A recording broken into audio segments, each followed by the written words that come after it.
Bien, hermanos, vamos a pasar a la parte de la exposición de la palabra del Señor, para lo cual le voy a pedir que allá en su casa busque el texto de referencia, que es Primera de Juan, capítulo número 4, versos 7 a 21. Primera de Juan 4, 7 a 21. Y voy a hacer la lectura de la palabra del Señor. Escúchela con atención porque será parte del objeto de la meditación de esta tarde.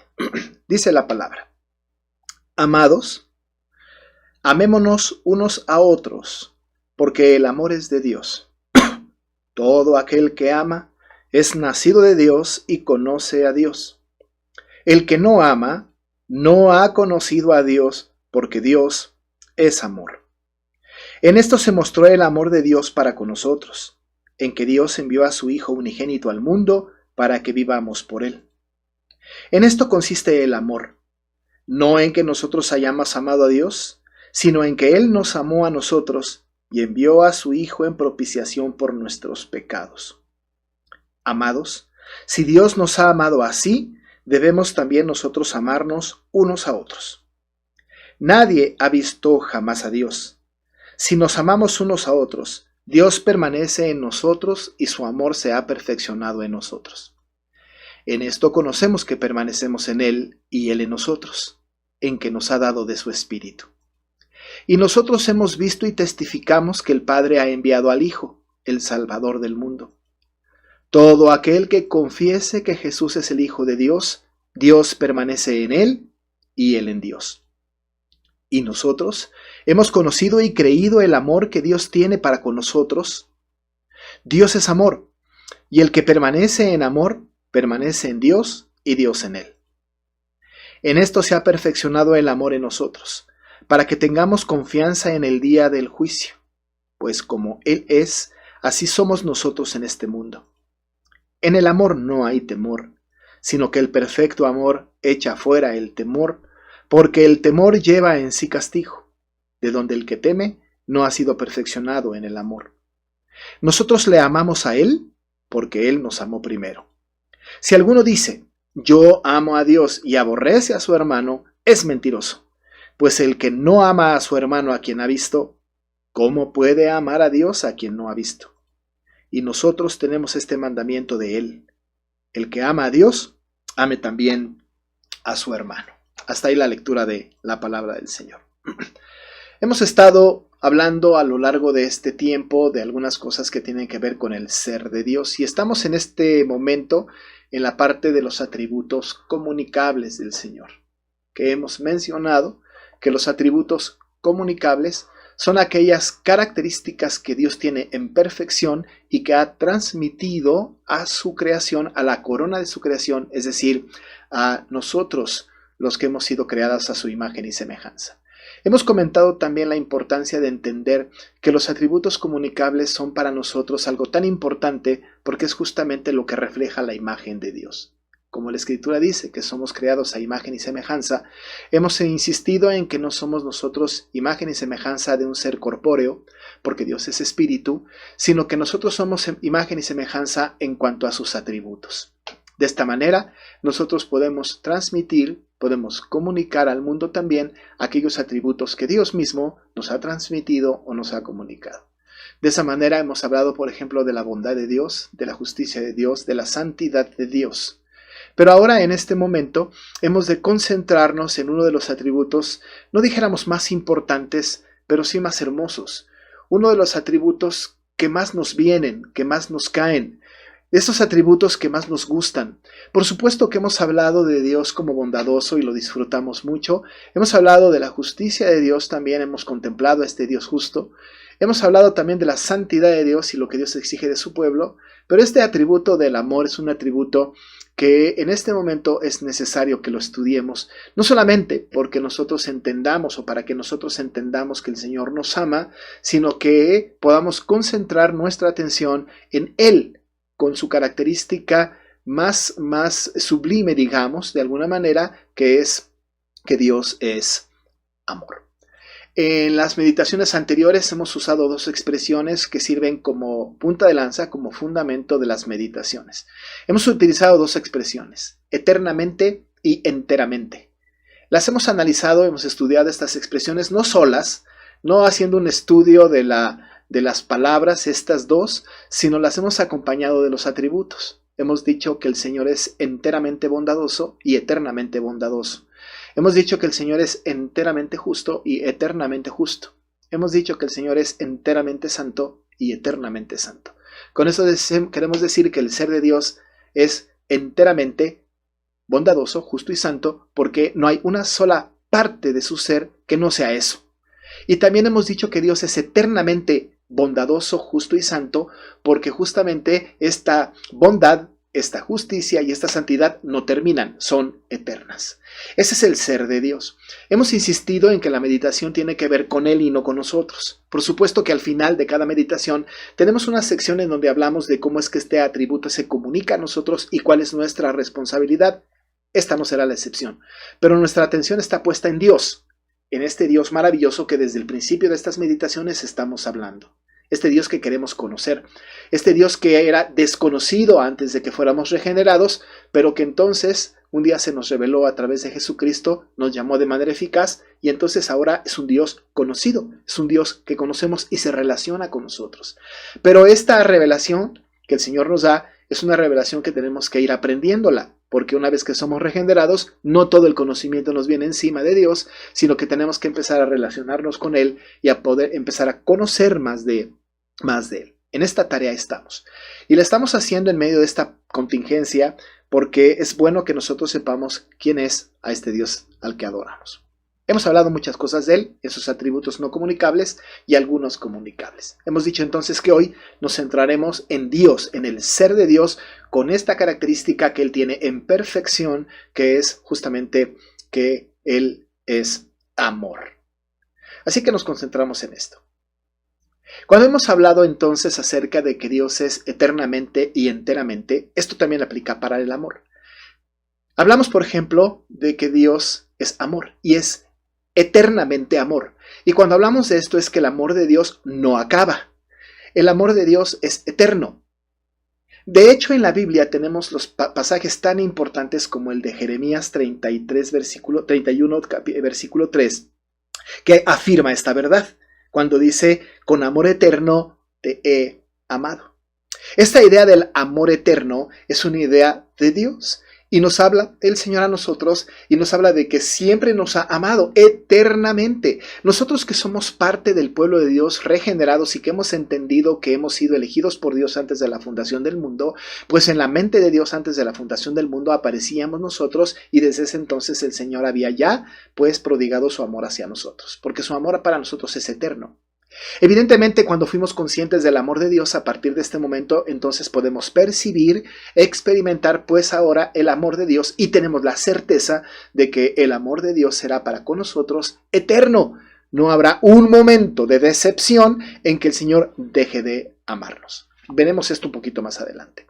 Esto es en cuanto a que Dios es eternamente amor, porque con amor eterno nos ha amado. Pero también hemos puesto esta otra palabra de enteramente Dios.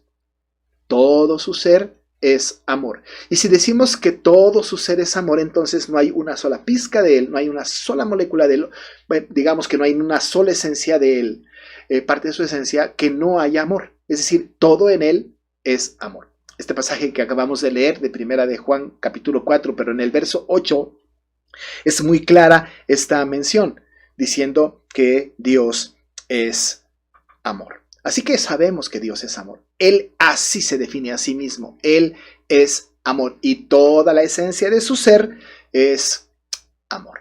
Así que es eternamente amor, enteramente amor. Esto por supuesto descarta la posibilidad de que haya algo que no esté dentro de su ser que no sea amor. La próxima semana estaremos hablando de la ira de Dios. Pero esto no se contrapone al amor y lo vamos a ver pues no ahora, pero la próxima semana. Ahora hablamos del amor eterno y el amor en la esencia de ser enteramente a Dios. Así que vamos a tener este acercamiento a este amor eterno a este ser que es enteramente Dios desde el punto de vista de tres cosas. Vamos a contemplar este amor de Dios hacia nosotros que es inmerecido. Vamos a revisar este amor de Dios hacia nosotros que es compasivo. Y vamos a revisar este amor de Dios hacia nosotros que es paciente. Así que hablaremos de lo inmerecido, de lo compasivo y de lo paciente del amor de Dios que en su esencia desprende hacia nosotros. Y que en este momento pues nos acomoda, nos viene bien para que podamos alimentarnos del amor maravilloso que el Señor tiene para con nosotros. Así que vamos parte por parte. Empezamos con el asunto de que el amor de Dios es inmerecido. Hay una palabra teológica para cada cosa, la vamos a mencionar. Pero cuando hablamos de que el amor de Dios es inmerecido, dentro del concepto del amor de Dios está la doctrina de la gracia. Hemos hablado mucho de la gracia. No se puede hablar de la gracia de Dios sin tomar en cuenta que se desprende de su amor. Los grandes teólogos, los que sistematizan la enseñanza bíblica, los que escriben las confesiones, llegan a la conclusión de que el atributo comunicable del amor es vital, pero que de ahí se desprenden otras cosas. Por supuesto que algunos otros teólogos han considerado que, por ejemplo, la gracia es otro de sus atributos y lo cuentan como un atributo más. No hay duda de que esto es cierto. Sin embargo, tenemos que considerar a la gracia como desprendiéndose de su amor, como algo que de su amor se desprende. De acuerdo al sentido que las Escrituras le dan a este término, la gracia de Dios consiste en el amor inmerecido de Dios hacia aquellos que no solamente han perdido el derecho a recibirlo, sino que por su naturaleza se encuentran bajo el juicio condenatorio. Es la fuente de todas las bendiciones espirituales que han sido concedidas a los pecadores indignos. Este amor inmerecido, que le llamamos gracia, es un amor que el Señor ha dado, ha entregado a algunas personas que no merecen este amor, sino que incluso merecen lo contrario. Este amor inmerecido es un amor tan importante porque cuando hablamos de este amor inmerecido no estamos hablando en los términos humanos. Cuando nosotros amamos a alguien, lo amamos, lo hacemos porque la persona a la que amamos ha hecho algo que provoca ese amor. Piénselo un poco. Cuando nosotros nos acercamos a una causa o nos acercamos a una persona por primera vez, el amor que le tenemos, el amor que le prodigamos es un amor que esta persona se ha ganado porque ha hecho algo que ha atraído nuestro amor. Una bondad, ha traído una conducta, ha traído una palabra y entonces nos empuja a amarle. De esta manera, por ejemplo, cuando nosotros, los que somos casados, por primera vez conocimos a nuestra pareja, ¿no es cierto? Entonces lo primero que nos atrajo fue algo muy particular. Quizá algo que empatizara con nosotros en cuanto a nuestro carácter. Decimos, tenemos tantas cosas en común y eso me atrae de ti. Incluso cuando hablamos del amor y cuando nos platicamos entre nosotros decimos, ¿por qué me amas? Y entonces las respuestas son variadas. Te amo porque piensas igual que yo. Te amo porque cantas muy bien. Te amo porque tu proceso de pensamiento es semejante al mío. Te amo por muchas cosas, pero hablamos de cosas que tienen que ver con aquellos asuntos que han atraído nuestro amor hacia esa persona. Amamos causas también. Hay causas que amamos. Amamos causas de tal manera porque empatan con nuestra forma de ser. Es decir, que este tipo de amor es un amor provocado, es un amor que viene de algo que la otra persona o la otra entidad ha hecho y que ha atraído nuestro amor. Pero cuando hablamos del amor de Dios, cuando hablamos de que Dios es amor, de que Dios es eternamente amor y enteramente amor, y cuando tocamos este punto del amor inmerecido y ponemos la gracia, tenemos que afirmar categóricamente que el Señor es amor y ha prodigado este amor no a personas con las que ha encontrado algo que merezca ser amada, porque es todo lo contrario, sino solamente por su pura gracia. Este es un amor que no merecemos, pero que el Señor nos da. Nos preguntamos por qué nos da esta clase de amor si en realidad no lo merecemos, si no merecemos lo contrario. Porque así le plugo, porque así quiso, porque es parte de su gracia. Y hemos hablado en ocasiones anteriores que la gracia que traba condiciones deja de ser gracia. La gracia que nosotros recibimos, gracias a su amor, es una gracia inmerecida que se desprende del amor maravilloso del Señor. Quiero leerle este texto de Tito, capítulo 3, versos 4 al 7. Noten esto. Pero cuando se manifestó la bondad de Dios nuestro Salvador y su amor para con los hombres, nos salvó. No por obras de justicia que nosotros hubiésemos hecho, sino por su misericordia, por el lavamiento de la regeneración y por la renovación en el Espíritu Santo, el cual derramó en nosotros abundantemente por Jesucristo nuestro Salvador, para que justificados por su gracia, viniésemos a ser herederos conforme a la esperanza de la vida eterna. Nos salvó, no por obras de justicia que nosotros hubiésemos hecho, sino por su misericordia. El amor del Señor se depositó sobre nosotros y nos salvó y nos dio este amor inmerecido que nosotros no merecíamos por su gracia, solamente por su ser, por su carácter, por lo que Él ha determinado. Así que el amor que el Señor desprende hacia nosotros es un amor que no merecemos. Si nosotros creemos que merecemos el amor de Dios, estamos equivocados. No podemos hacerle como le hacen los hijos para con nosotros, o a veces nuestra pareja para con nosotros. Y ponemos cosas como, si me amas, entonces tienes que hacer esto o aquello. Porque cuando entonces hacemos eso, el amor tiene condición. Pero el amor es sin condición. Y el amor incondicional, la Biblia le llama gracia. Así que lo que primero que tenemos en cuanto al amor de Dios inmerecido es justamente su gracia. Pero el amor de Dios no solamente tiene esta característica de amor incondicional, sino que tiene la otra característica de amor compasivo. No solamente el amor inmerecido o sin condición, sino también está este amor compasivo. Para este amor compasivo hay otra palabra que también es importante, bíblica y teológica. Para el amor compasivo hablamos del amor de su misericordia. Así que también la misericordia es otro de los atributos de Dios que también pueden formar parte de la lista de los atributos comunicables, pero que los teólogos, y me parece que la Biblia hace que se desprenda del amor. Del amor entonces viene su misericordia. No puede haber misericordia sin amor. No puede haber.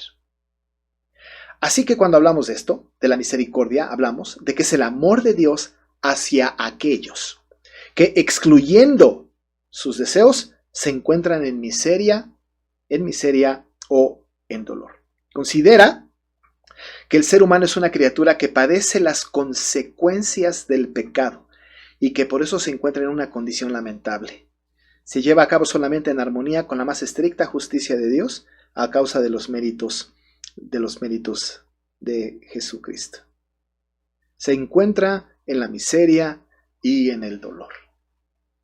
Así que cuando hablamos del amor compasivo, estamos hablando de su misericordia. En este tiempo que estamos viviendo ahora, en un momento tan difícil de nuestro mundo, no solamente en nuestro país, sino en nuestro mundo, encontramos que hay miseria, que hay dolor, que hay sufrimiento, hay lágrimas. Vemos a mucha gente padeciendo, mucha gente del pueblo de Dios.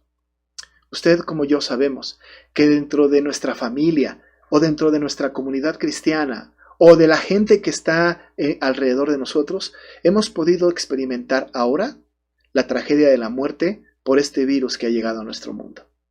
La tragedia de las enfermedades que han trascendido nuestra capacidad de imaginarnos que esto pudiera ser posible. Hemos experimentado ahora la muerte de familiares o de amigos o de hermanos en la fe. Las personas que han perdido su trabajo o que han visto disminuidos sus ingresos empiezan a estar en esta situación de miseria o de dolor. La incertidumbre hacia el futuro genera entonces un sentimiento de desesperación. En medio de toda esta contingencia, en medio de toda esta problemática que vivimos en el mundo, nos preguntamos y se pregunta el escéptico, ¿dónde está Dios? ¿Dónde Dios aparece en este escenario? Incluso algunos detractores pueden levantar su mirada al cielo y reclamarle a Dios diciéndole, si tú eres amor, ¿qué está pasando entonces? Porque parece que lo que estamos recibiendo es el desprecio, tu ira. Hablaremos de eso más tarde. Pero ¿dónde está el amor del Señor? Pues el amor del Señor, que ya vimos que es inmerecido y que solamente lo otorga a través de su gracia. Este amor de Dios se ve en medio de nosotros, porque es un amor compasivo. Y a las personas que se encuentran en tragedia, en dolor, en miseria, el Señor nos ha dado de su misericordia. Nosotros los creyentes tenemos que ser ejemplo de esto. A nosotros los creyentes, el Señor nos ha rescatado de la más grande de las miserias y de las tragedias que puede experimentar el ser humano. Déjeme decirle, hermano, y si hay alguien que me escuche que no es creyente, que la más grande de las tragedias que el ser humano puede experimentar es estar alejado de Dios. La más grande tragedia es no ser salvo por Cristo. La más grande tragedia que tiene un destino espantoso es la de un corazón no regenerado, no vuelto a nacer. Esta es la más grande tragedia. Un virus como este, una guerra, una situación adversa que el mundo nos presente, no es la más grande tragedia. La muerte de un familiar no es la más grande tragedia que vivimos. La pérdida del empleo, la falta de recursos, la falta de comida en casa, no es la más grande tragedia que el hombre puede experimentar. La más grande, la terrible, la espantosa, la que trae condenación al hombre, es la falta de salvación. Es estar condenados por el pecado. Esta es la más grande tragedia. Y Dios, siendo amor, eternamente amor y enteramente amor, prodiga a nosotros, sus hijos, un amor compasivo. No solamente a nosotros, como vamos a ver un poquito más adelante, pero a través de su gracia común, el Señor tiene todavía un amor compasivo para con toda su creación. También, en algunos casos, mitiga el dolor, pero para nosotros, para el regenerado, para usted y para mí que somos creyentes, el amor compasivo del Señor, su misericordia, nos la entrega y la hace notoria, la hace que la experimentemos. Dice el apóstol Pablo a los Efesios en el capítulo 2, verso 4. Pero Dios, que es rico en misericordia, por su gran amor con que nos amó, aun estando muertos en pecados, nos dio vida juntamente con Cristo, por gracia sois salvos. Así que, hermano, usted y yo, por el gran amor con que Dios nos amó, que es rico en misericordia, cuando estábamos muertos en delitos y pecados, nos dio vida juntamente con Él.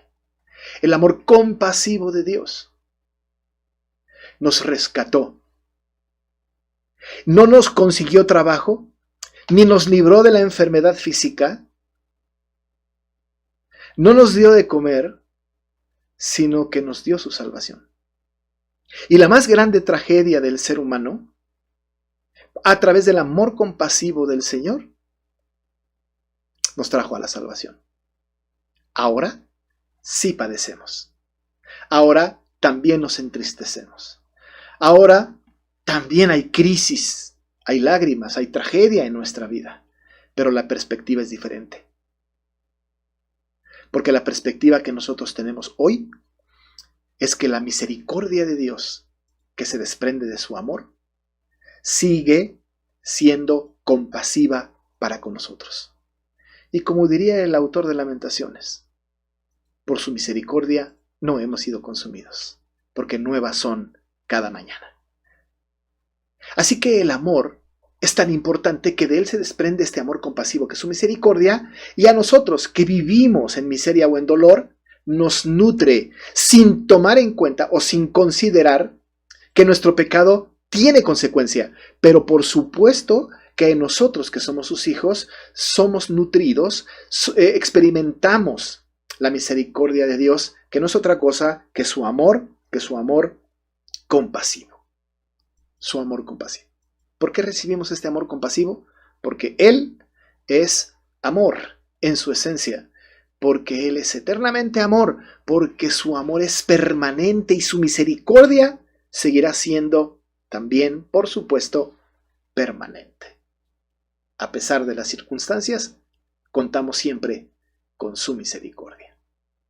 Pero la última parte de esta definición es que no solamente tenemos un amor inmerecido, que es su gracia, o un amor compasivo, que es su misericordia, sino que tenemos de parte de Dios un amor paciente.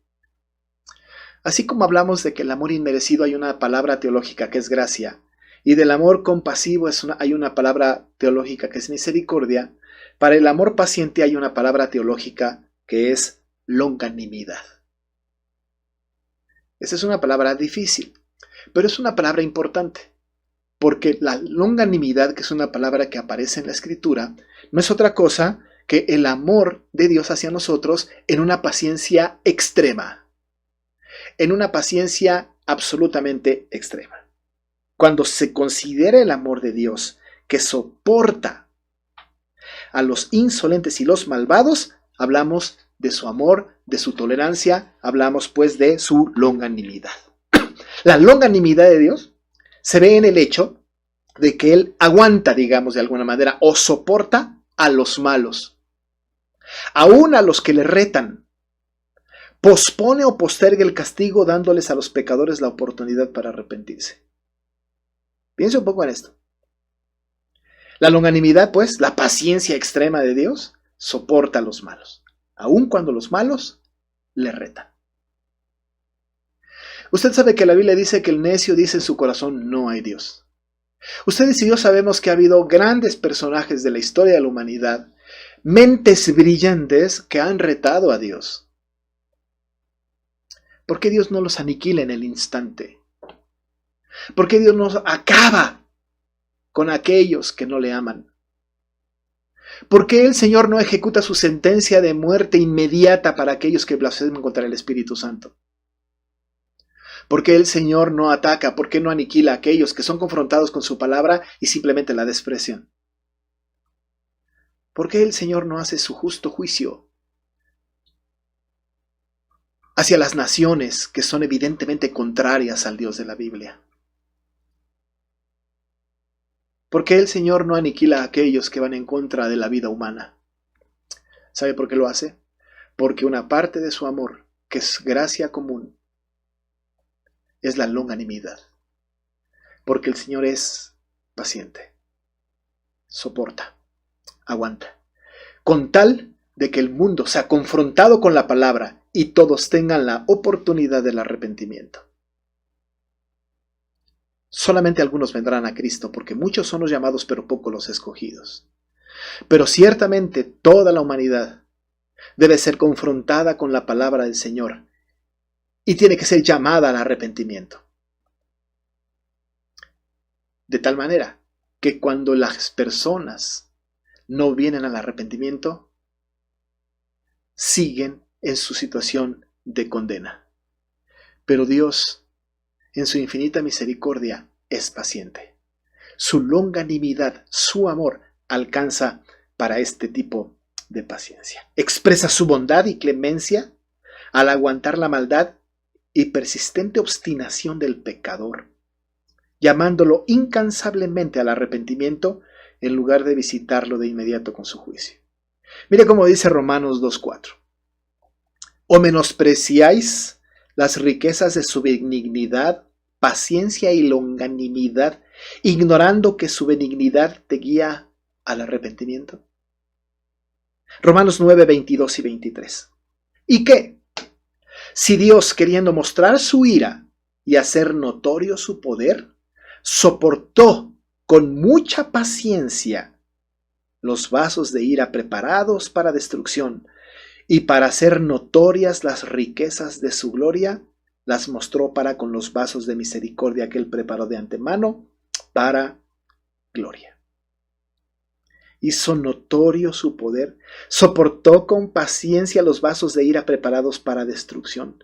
Aguantó, soportó, no aniquiló, porque parte de la esencia de su ser es el amor que se desprende en longanimidad.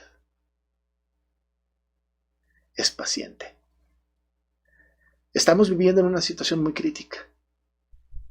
Hemos escuchado las noticias, oraba yo hace un momento, lo que está sucediendo en Minnesota. Todo lo que está sucediendo no solamente ahí, pero en otras partes del mundo. Lo que sucede en nuestro país. En algunas comunidades que tenemos noticias. Y nos preguntamos por qué Dios no ejecuta al malvado.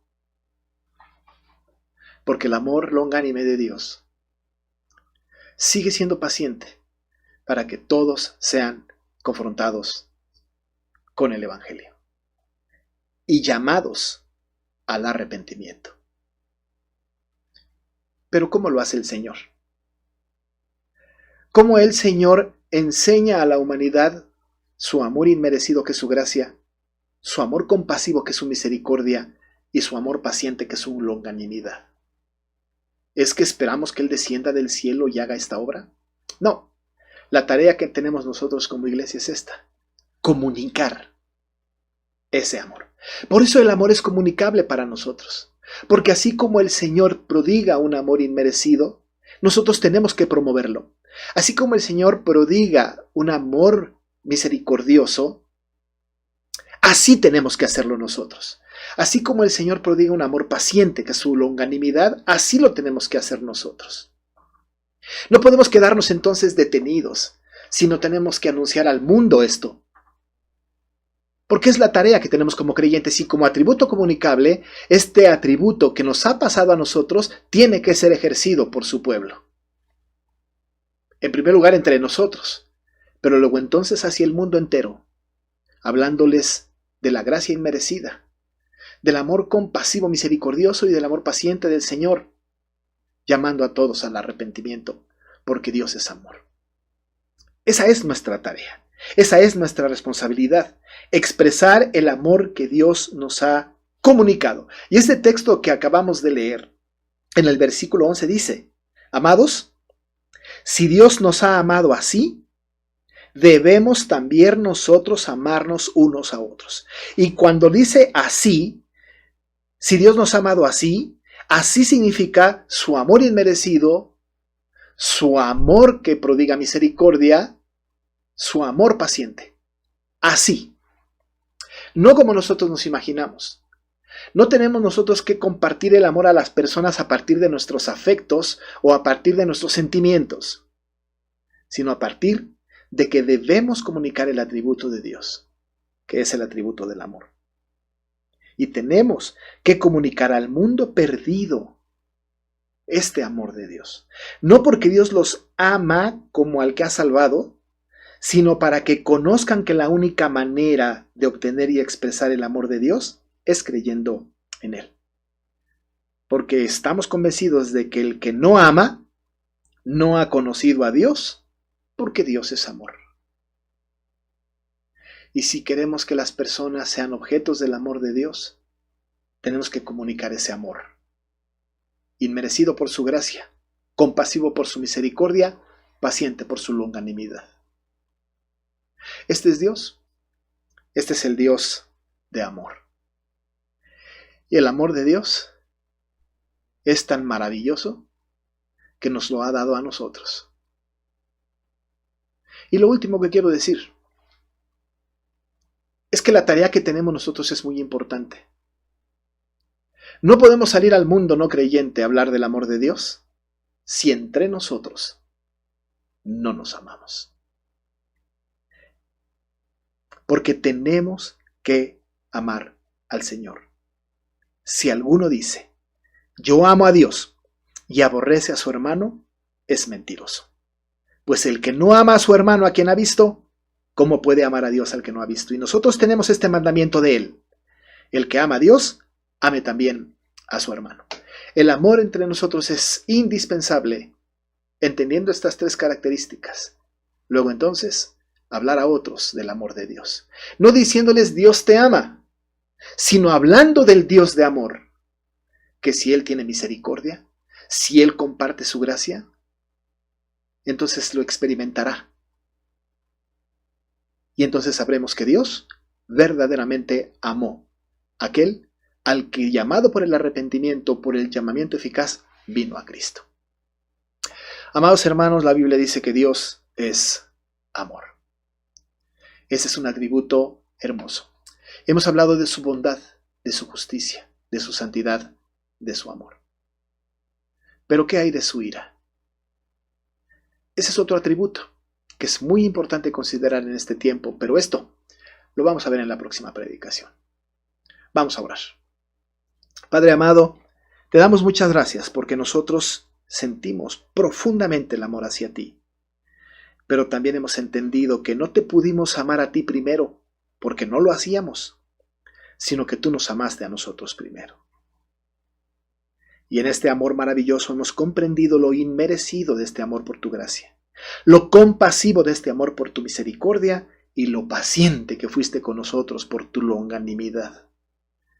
Queremos expresar este amor al mundo, amándonos primero a nosotros mismos, porque el amor es de Dios. Padre, tú eres amor, y nosotros objetos de este amor.